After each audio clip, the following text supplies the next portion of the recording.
fiery horse with the speed of light, a cloud of dust, and a hearty hi-yo silver, the Lone Ranger.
With his faithful Indian companion Tonto, the daring and resourceful masked rider of the plains led the fight for law and order in the early western United States. Nowhere in the pages of history can one find a greater champion of justice. Return with us now to those thrilling days of yesteryear. From out of the past come the thundering hoofbeats of the great horse Silver. The Lone Ranger rides again. Come on, Silver. Let's go, big fella. Hail, Silver! Aye!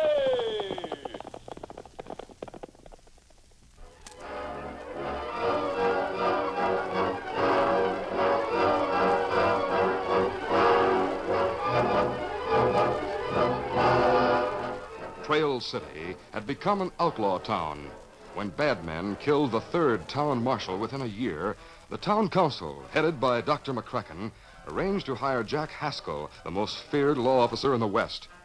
Hugo Galt, a member of the council, was secretly the leader of the territory's worst outlaw band. When the council made its decision over his protest, he met secretly with his two lieutenants, Cliff Dexter and Cal Bentley. He warned them of the marshal's coming and said, Haskell arrives on the stagecoach from St. Joe next Tuesday morning. Hey, that's the day we're supposed to hold up the bank. I know. That's why you boys will have to see that Haskell doesn't get here. You have a plan of some sort, boss? Yes, always. Can you fellas get a girl who's ready and able to put on a sweetening act? I think so. Marion Leslie, she's a hostess at the K-8 Cafe, and, well, she's a friend of mine. What do you want her to do? I'll tell you.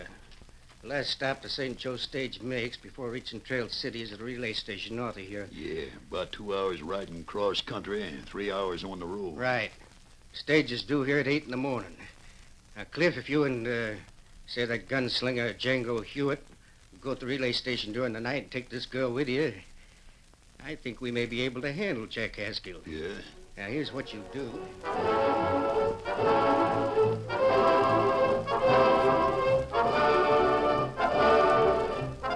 The Lone Ranger and Tonto reached the outskirts of Trail City on the evening before Jack Haskell's scheduled arrival there. They camped in the nearby hills. The Lone Ranger removed his mask, affected the simple disguise of a cowhand, and mounted his horse. Easy steady, big fella. Tonto, we're going to learn firsthand whether or not Trail City's as bad as they say it is. Come on, Silver! Off scout!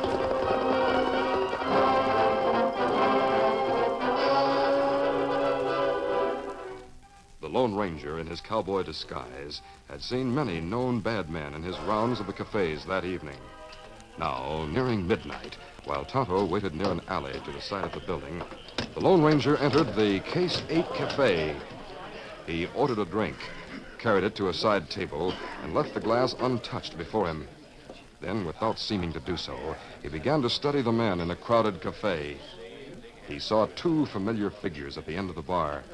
And though he pretended unconcern, he kept his attention focused on them. Cliff Dexter and Django Hewitt. They would end up in Trail City. The Lone Ranger had known the two men to be notorious criminals in Missouri a few years earlier. He continued to watch them. During the next half hour, they were joined by another bad man whom he recognized. Cal Bentley. What a combination that is. When a girl joined the trio, their manner and subsequent actions caused him to leave the cafe and hurry to where Tonto waited. Quickly, he told the Indian of the three outlaws and the girl. He concluded. And Tonto, after the girl seemingly sneaked out the rear door, Cliff Dexter and Django Hewitt left in the same manner. But Cal Bentley stay behind, huh? Yes, but when I left, I'm sure he was ready to follow the others. Then not come out this way. Let's stay in the shadows and go back there. Perhaps we'll get some idea of what they're doing.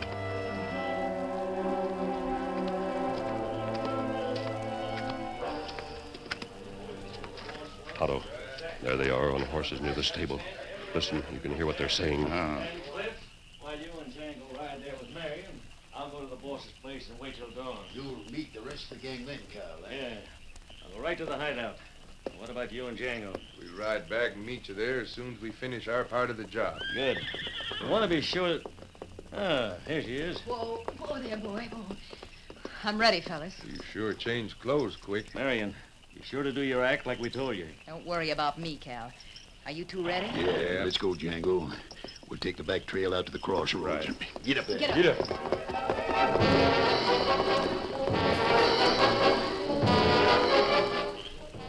Tonto, you heard? Sound like them planning something bad. There's no doubt about that. We follow them? No, wait. There goes Bentley in the opposite direction. You follow him, Tonto. Try to find out who the boss is. Also about the gang in the hideout. You go after others? Yes, I'll be able to pick up their trail at the crossroads. Tonto, we'll meet at camp later. Horses in front of cafe, Kimasabi. All right, let's go.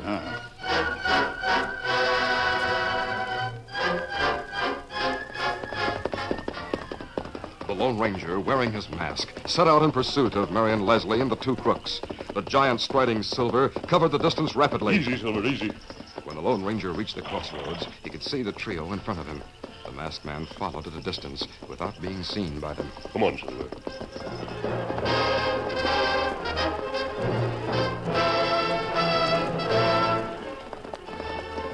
The masked man kept the man and girl in sight for more than 3 hours. Oh, Silver, oh. Finally, they stopped a short distance from the site of the stagecoach relay station. After a brief conversation, the girl left them and rode on to the structure. Oh, that's strange. Escorting her all the way out here. I wonder why. He saw the two men turn their horses off the trail and ride a short distance into the hills that rose behind the relay station. They're dismounting. Silver, they're up to something, and you can be sure it's not good. Easy now. Let's get near them. All right, big fella. Come on.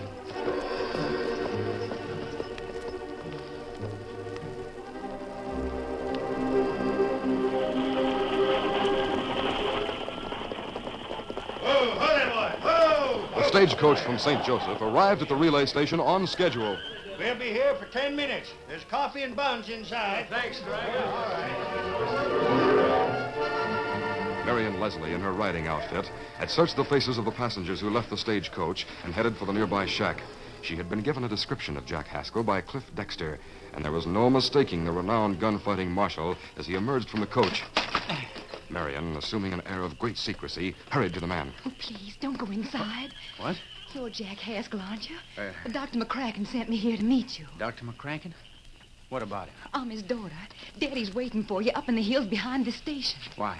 I can't answer you because I don't know. Oh, Marshal, I think Daddy's in danger. He says he can't chance being seen here.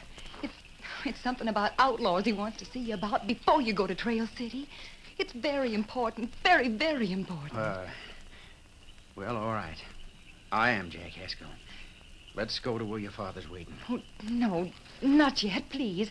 Wait until the stagecoach leaves. Well, what is this? Why should we wait until... Marshal, Daddy said that part's very necessary. Now, he has a horse for you. You can ride that to Trail City.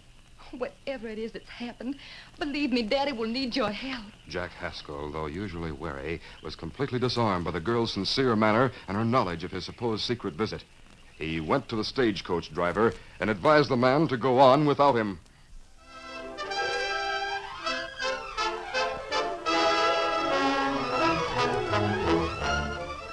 the curtain falls on the first act of our Lone Ranger adventure.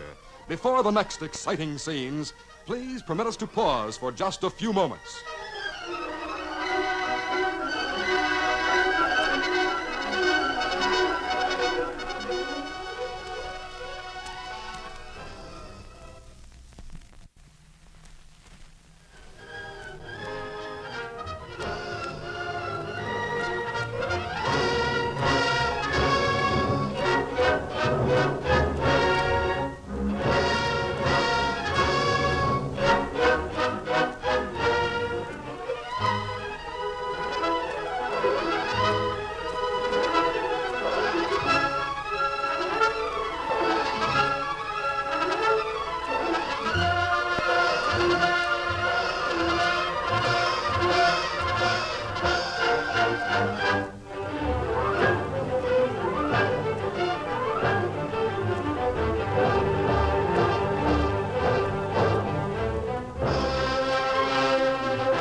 Now to continue.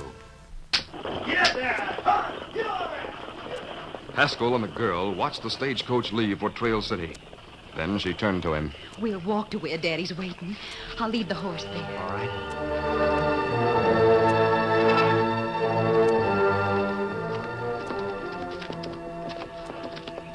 Miss McCracken, it's dark up here.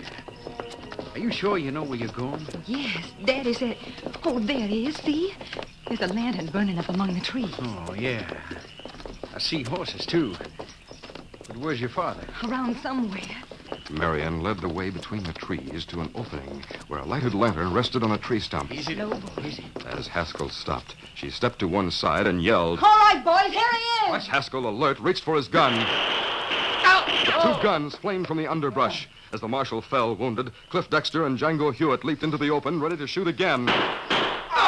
But two shots rang out from above. Both outlaws, hit, grabbed their arms as their guns fell to the ground. At the same moment, the marshal, writhing on the ground, used his good arm to fire. Django Hewitt fell dead. Then the marshal collapsed. Marion Leslie, panic-stricken, dashed toward her horse as a masked man emerged from the bushes into the perimeter of light. Stop where you are. The Lone Ranger fired over her head. Oh, don't shoot. Stop, please don't kill me. Then get back here and fast. A masked man. What do you want? Pick up the guns your partners, Cliff and Django, dropped. Now, throw them here. There you are. Django's dead. He deserves to be. So do you for leading Haskell into this trap. I didn't know they were going to shoot him. They said they'd merely hold him Forget the explanations. Here, Silver. In response to the Lone Ranger's whistle, the great horse Silver emerged from the underbrush. The Lone Ranger took a medical kit from his saddlebag. Then, as Marion Leslie assisted him, he began to treat the wounded lawman.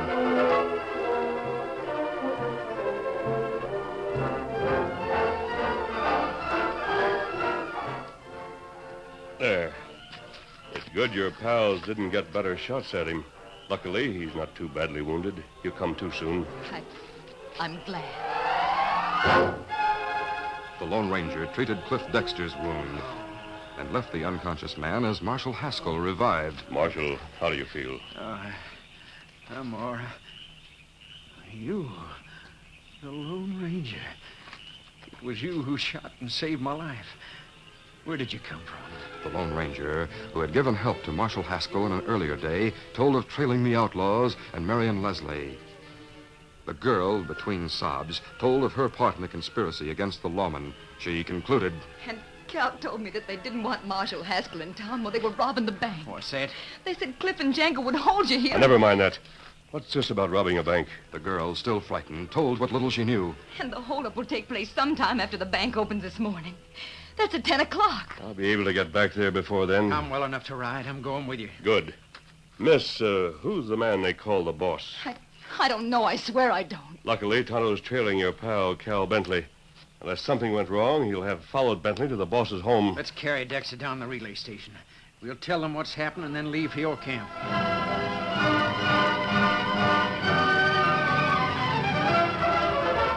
They found Tonto at the camp. The Indian told of trailing Bentley and... Kimasabi, me find out where him go when him ride to house of man him call boss. Did you learn the man's name? No, but me see him through window, and me know where house is. Did you learn anything else? Me follow crook to hideout, then me ride back here. Him still there with plenty more crooks. Come on, Tonto. We're going to both those places after one more stop. Dr. McCracken's home. Easy, steady, big fella. Easy, fella. Come on, Silver.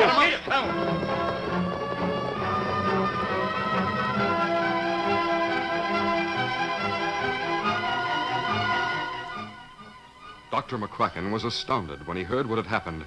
He forgot his initial curiosity about the masked man as he said to Haskell, Marshal, I'm glad you're alive. I can't understand it, though, how those crooks knew you were coming. I told no one about... Wait, I take that back. I told one man, but he's a member of the council, a solid citizen. What's his name, Doctor? Galt. Hugo Galt. But Hugo wouldn't... He couldn't be involved in anything dishonest. Well, perhaps not. But listen, Doctor. Tonto, describe the place where you trailed Cal Bentley, also the man he met. Tonto gave a brief but complete description. But, yes, that's Hugo Galt's house. The man you described is Galt, too. Then him boss. Me sure. Why, it's incredible. Perhaps, Doctor, but we'll make sure before Marshal Haskell takes steps against him. Oh, what time is it? Let me see. 8:15. May I suggest, then, that you work fast? If you'll swear in your new marshal... What? I'm taking the job, Doctor. Don't be surprised. Then get him a posse and go to the hideout with Tonto. Miss Leslie and I have other things to do. Me? You said you'd do anything to atone for your part in this thing. Did you mean it?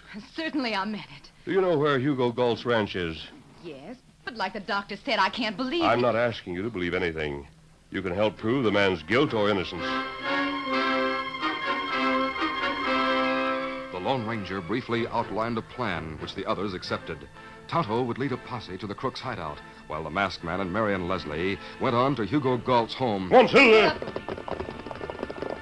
As the Lone Ranger and Marion left the doctor's home, the marshal, the doctor, and Tonto set out to arouse the known good citizens of Trail City. Get off! Come on, Get it!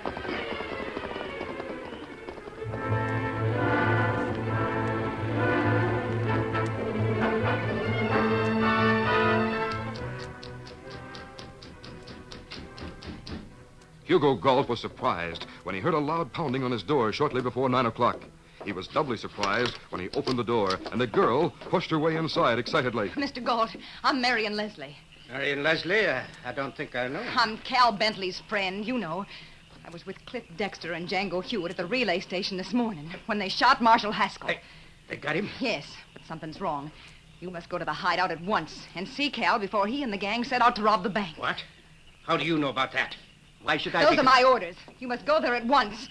I must go now. Wait! Come back here, you! Miss Leslie! Don't go! Tell me! I can't. Steady, boy. You go and see Cal. Get up.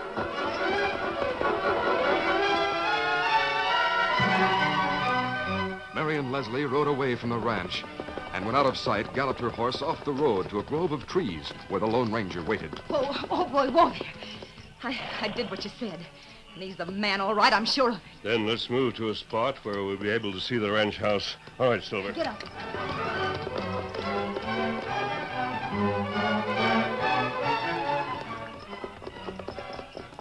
Oh, look. He's leaving the house, running toward the stable. Yes, the fish has taken the bait. Get ready. We must follow him.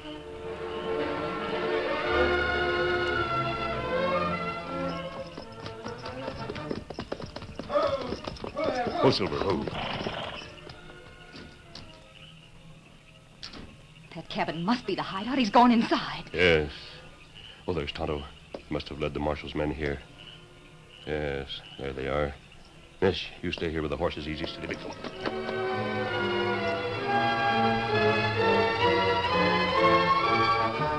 Cal Bentley and the outlaw gang were astonished when Hugo Galt, white-faced and quivering, entered the hideout cabin. Cal protested. But you're crazy. I didn't send Marion for you. I haven't seen her since last night. Then why'd she come to me less than 15 minutes ago and tell me you wanted to see me? She said something was wrong. Is there? No, we're getting ready to ride into town now. We have the plans you gave us. I don't understand this. She said they'd killed Haskell. Not killed, Galt. Shot. Hey, Look at the window, a masked man. Before the surprised crooks could reach for their guns, the Lone Ranger and the men of the posse began to shoot through the cabin windows. The crooks were caught in the crossfire. Some fell wounded. Others ran to the door. As they opened the door, a fresh burst of shots sent them scurrying back. Hugo Galt whimpered. Cal, they'll kill us all. Don't let them. Surrender. Yeah, we haven't a chance. Hold it, boys. Hold it. The crooks dropped their guns and lifted their hands above their heads. All right, out there. We give up. We give up. Dr. McCracken and Jack Haskell led the posse through the door. Hugo Galt gasped.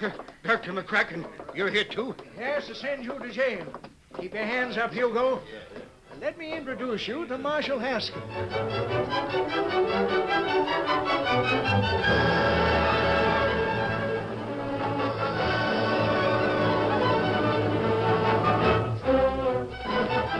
Well, Marshal, this has been a long day. Yeah, Doctor, but a great one for Trail City.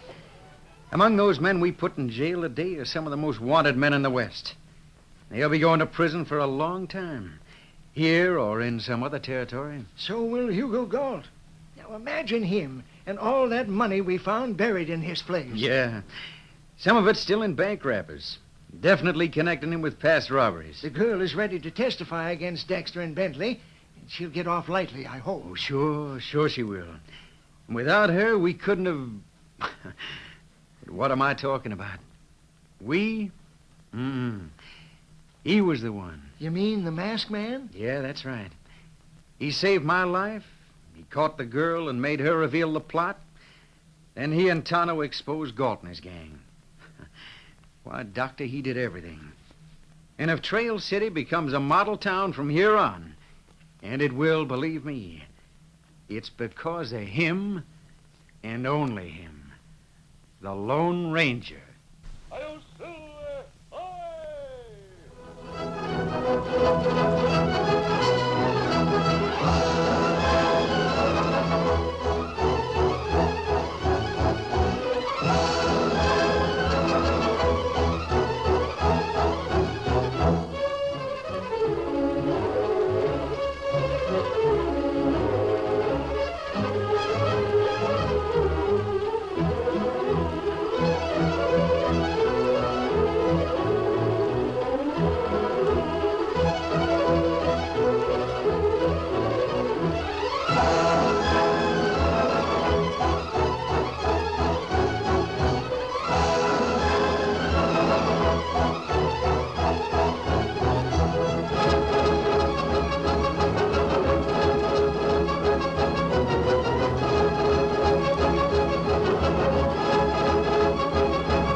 This is a feature of the Lone Ranger Incorporated, created by George W. Trendle, produced by Trendle Campbell Muir Incorporated, and directed by Charles D. Livingston.